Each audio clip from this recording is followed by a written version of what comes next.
Hello and welcome. What do you say we finish up this Grim Reaper's short sword?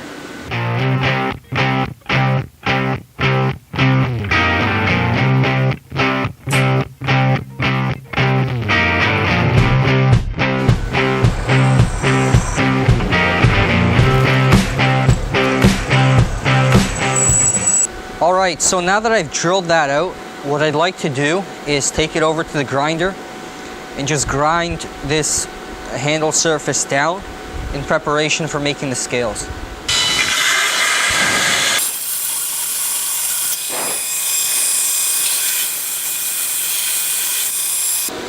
I'm moving this piece back and forth in front of the forge door, and the reason for that is that the door is not long enough, or the forge is not big enough for me to stick the entire blade in there at once.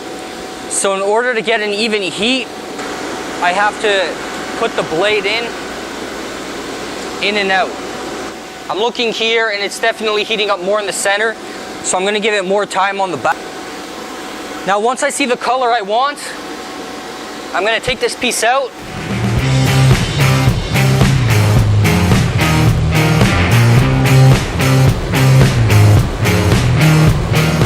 So now that the blade's nice and hard, I'm going to rinse it off in water and clean up all this oil. So it's rinsed off in water and it's cool to the touch. I'm just going to brush this with sawdust, and this cleans up all the oil very well. Right now the blade is hardened, but if I were just to leave it hardened, it'd be very brittle. It could snap, so I have to temper it. I'm going to temper it in the forge.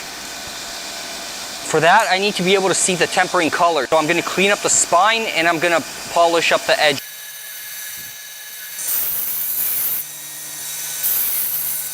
In order to temper my blade, I'm putting it right at the edge of my forge so it catches the heat coming off out of the door. Now the heat's going towards the spine, which I want to be springy. I don't want to be too hard. And it will travel up towards the edge, which I want to be hard. I'm just going to occasionally look on the back, check the color. So right here on the spine, you can see where I was happy with the color. It's a nice straw. Right here gets to a dark brown. It's not too much of a problem. Straw over here. And it went back to a straw on the edge as well. So that's fairly good. I'm going to go with a torch and bring just the spine back a little further while leaving the edge as it is.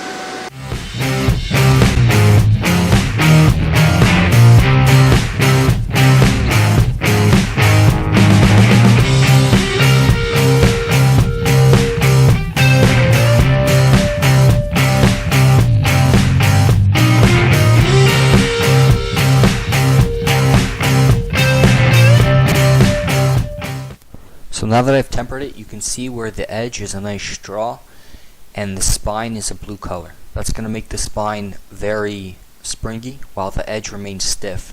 And right there at the point, you can see it's also straw colored, so it'll remain stiff there as well. Just going to stick that in there, make sure everything goes all right. Yeah, that feels good. Now I'm going to pop this off and drill the same thing on this piece.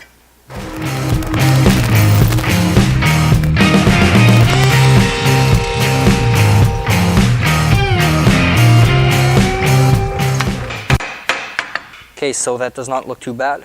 Both of them fit. Alright, so now I'll just trace out how this handle is shaped, and I'll trim that on the bandsaw. As I mentioned in the previous video, I want to do some sort of a, like the old Turkish ones, the old Turkish like yatagens, which had the like flared out sort of, I don't know what they call them, fish lips or whatever. I like the way that looks, so I'm going to do that out on this one right here.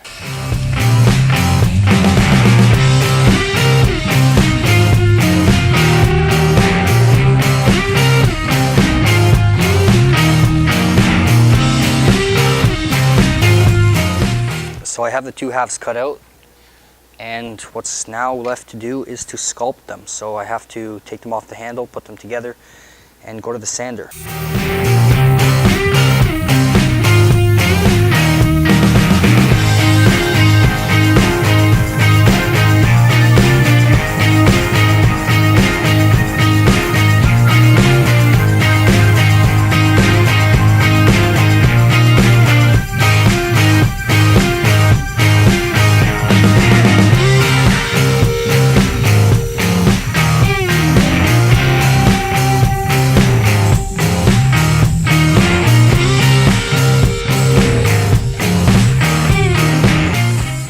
Alright, so I've got all my pieces here, my scales. I've got my short sword. I have to clean this off first. I have acetone right here. That's obviously so the glue dries up to a clean surface, not to dirt. Because if it's drying to dirt, it's not going to bond well. I cleaned it previously, so it's not too bad. I think I might as well clean the scales as well.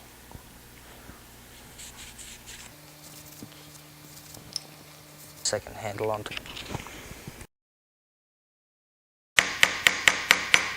Alright, so the handle's all profiled, sanded, everything epoxied on. So now I'm just oiling it to finish it off. So there we have it, all done up. I weighed it, it weighs 1.56 pounds, which is 715 grams. It's not much, but it makes you wonder when some swords are 2.2 pounds, where they get the steel out of. There's not much extra material here, maybe in the tang. Anyway, I want to do some test cutting with this. I got a 2x6 clamped up. I'm sure you guys want to see some test cutting too.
So the results aren't too bad.